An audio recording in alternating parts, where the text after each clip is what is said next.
কখনো কখনো প্রচন্ড ভালোবাসার পরেও মানুষ তার বুকে এক সাগর দুঃখ আর মহাকাশ সমান ভালোবাসা সঞ্চিত রেখেও তার প্রিয় মানুষের কাছ থেকে নিজেকে সরিয়ে নিয়ে আসে, সরিয়ে নিতে বাধ্য হয়।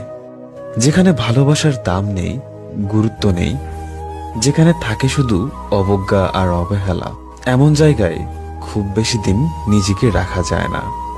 কারণ ভালোবাসার সঠিক মূল্যায়ন করতে জানে না এমন মানুষদের ভালোবেসে জীবনে কোনোদিন আর প্রাক্তনের স্মৃতি বুকে ধারণ করে রেখে সঠিক মানুষটির ভালোবাসা পরিহার করে। মানসিক শান্তি বা সুখ কিছুই আশা করা যায় না। কিছু মানুষ হলো পাবলিক বাস আর ট্রেনের মতো। এদের জীবনে বহু মানুষের বিচরণ থাকে, আশায় থাকে একদিন হয়তো এরা নিজের মধ্যে পরিবর্তন ঘটিয়ে তাকে ভালোবাসবে।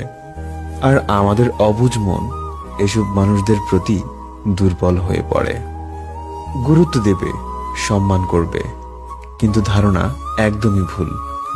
এসব মানুষদের ভালোবেসেই দিন শেষে সবাই ঠকে যায়।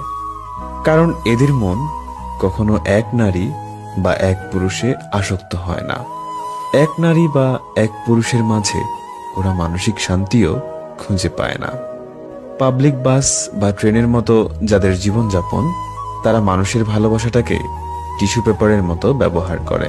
কারণ তারা তাদের বৈশিষ্ট্যের জন্যই কখনো সঠিক সঙ্গী সিলেকশন করতে পারে না।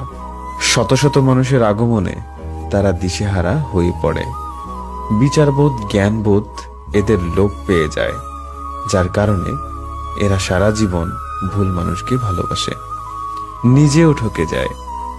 তারপর পৃথিবীর বাকি সব মানুষগুলোকে ভুল মনে করে, অবিশ্বাস করে। সঠিক মানুষটিকে গ্রহণ না করে প্রতিনিয়ত মানুষটির দুঃখ বাড়ায়, নিজেও দুঃখে থাকে।